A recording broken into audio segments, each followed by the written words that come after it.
അല്ല, UDF സ്ഥാനാർത്ഥികൾ തെരഞ്ഞെടുപ്പ് പ്രവർത്തനം ആരംഭിച്ചു, നല്ല രീതിയിൽ മുന്നോട്ട് പോകുന്നു. എല്ലാവരും നോമിനേഷൻ കൊടുക്കുന്ന തിരക്കിലാണ്. മിക്കവാറും സ്ഥലങ്ങളിലെ കൺവെൻഷനുകളാണ്, തെരഞ്ഞെടുപ്പ് കൺവെൻഷനുകളാണ്. ഇപ്പോൾ എറണാകുളം ജില്ലയിൽ തന്നെ തിങ്കളാഴ്ച 5-6 തെരഞ്ഞെടുപ്പ് കൺവെൻഷനുകളുണ്ട്. എല്ലാ ജില്ലകളിലും തെരഞ്ഞെടുപ്പ് കൺവെൻഷൻ, വിവിധ നേതാക്കന്മാർ അതിൽ പങ്കെടുത്തുകൊണ്ടിരിക്കുകയാണ്. നല്ല രീതിയിൽ ഞങ്ങൾ നേരത്തെ തന്നെ മുന്നൊരുക്കങ്ങൾ ആരംഭിച്ചിട്ടുണ്ടായിരുന്നു. വോട്ടർ പട്ടികയിൽ നന്നായി പേര് ചേർത്തിട്ടുണ്ടായിരുന്നു. SIR പ്രക്രിയയിൽ നല്ല പങ്കാളികളായിരുന്നു. ഒരു കാലത്തും ഇല്ലാത്ത തരത്തിലുള്ള മുന്നൊരുക്കം UDF പ്രവർത്തകർ എല്ലാ നിയോജകമണ്ഡലങ്ങളിലും നടത്തിയിട്ടുണ്ട്. മിഷൻ 26 ഞങ്ങൾ 1 വർഷം മുമ്പ് ആരംഭിച്ചതാണ്. അത് വളരെ ഫലപ്രദമായി നമ്മുടെ പ്രവർത്തകരെല്ലാം വളരെ ആവേശത്തിലാണ്. ഈ സർക്കാരിൻ്റെ താഴെ ഇറക്കണമെന്ന വാശിയോടുകൂടി ജനങ്ങൾ നിൽക്കുമ്പോൾ അവരുടെ കൂടെ നമ്മുടെ പ്രവർത്തകരെല്ലാവരും ഉണ്ടാകും. ഈ സർക്കാരിൻ്റെ ദുർഭരണം ജനജീവിതത്തെ എത്രമാത്രം ദോഷകരമായി ബാധിച്ചു എന്നുള്ളതാണ് ഈ തെരഞ്ഞെടുപ്പിലെ ഏറ്റവും വലിയ ചർച്ച. 12 മാസക്കാലമായി ഇന്ത്യയിൽ ഏറ്റവും കൂടുതൽ വിലക്കയറ്റമുള്ള 1ാമത്തെ സംസ്ഥാനം ഈ കേരളമാണ്. കേരളത്തിൻ്റെ മുഖ്യമന്ത്രിയും ഈ ഗവൺമെൻറ്റും ഈ വിലക്കയറ്റം കുറച്ചു കൊണ്ടുവരാൻ എന്ത് നടപടിയെടുത്തു? ജനങ്ങൾ പൊറുതിമുട്ടിയാണ് വിലക്കയറ്റം കൊണ്ട്. അപ്പോൾ ജനങ്ങൾ തിരഞ്ഞെടുത്തൊരു സർക്കാരിൻ്റെ സാന്നിധ്യം അവരാഗ്രഹിക്കും. അങ്ങനെ ഒരു സർക്കാരിൻ്റെ സാന്നിധ്യം കേരളത്തിലുണ്ടായോ? സപ്ലൈകോ തകർന്നു. സപ്ലൈകോയ്ക്ക് മാർക്കറ്റിൽ ഇടപെടാൻ കഴിയുന്നില്ല. കോടികളാണ് കൊടുക്കാനുള്ളത്. 12 മാസമായി ഇന്ത്യയിൽ 1ാം സ്ഥാനത്ത് നിൽക്കുന്ന ഒരു സംസ്ഥാനം വിലക്കയറ്റത്തിൽ. ആ വിലക്കയറ്റം താഴെ കൊണ്ടുവരാൻ എന്ത് നടപടിയെടുത്തു? ഗവൺമെൻറ് നിസ്സംഗരാണ്. പ്രചരണം മാത്രമേ ഉള്ളൂ.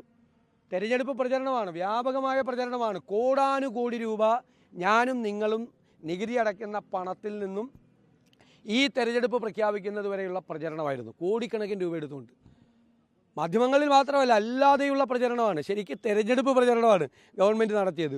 മുഴുവൻ കള്ളപ്രചരണങ്ങളാണ്. 1,10,000 കോടി രൂപ കിഫ്ബിക്ക് ചിലവാക്കിയെന്നാണ് കള്ളപ്രചരണം. 38,000 കോടി രൂപയാണ് ചിലവാക്കിയിരിക്കുന്നത്. അതിൽ 30,000 കോടി രൂപ നികുതി വരുമാനത്തിൽ നിന്ന് എടുത്താണ് ചിലവാക്കിയിരിക്കുന്നത്. എന്താ വ്യത്യാസം? ബാക്കി 8,000 കോടി രൂപ കടമെടുത്തിരിക്കുകയാണ്. ആ കടവും കടമെടുപ്പിൻ്റെ പരിധിയിൽ വരും. അതിപ്പോൾ ഈ കിഫ്ബി ഇല്ലായിരുന്നെങ്കിലും ഈ 30,000 കോടി രൂപ നികുതിയിൽ നിന്ന് PWDക്കും ഇറിഗേഷനും ഒക്കെ ചിലവാക്കാമായിരുന്നു. എന്ത് വ്യത്യാസമാണ്? 1,10,000 കോടി രൂപ എന്ന് കള്ളം പറഞ്ഞിരിക്കുകയാണ്. ആകെ ചിലവാക്കിയിരിക്കുന്നത് 2018 വരെ വന്നതാണ് കിഫ്ബി. എന്നിട്ട് നുണപ്രചരണമാണ്. പിന്നെ പറഞ്ഞിരിക്കുകയാണ് 10 വർഷത്തേക്ക് അന്നം കൊടുത്തു, ഔദാര്യ റേഷൻ കൊടുത്തു. ഏതെങ്കിലും ഗവൺമെൻറ് റേഷൻ മുടക്കിയിട്ടുണ്ടോ കേരളത്തിൽ? ഇവർ പറഞ്ഞ കേട്ടാൽ 10 കൊല്ലമായിട്ട് റേഷൻ മുടങ്ങാത്ത ആദ്യത്തെ സർക്കാരാണിതെന്ന് തോന്നും.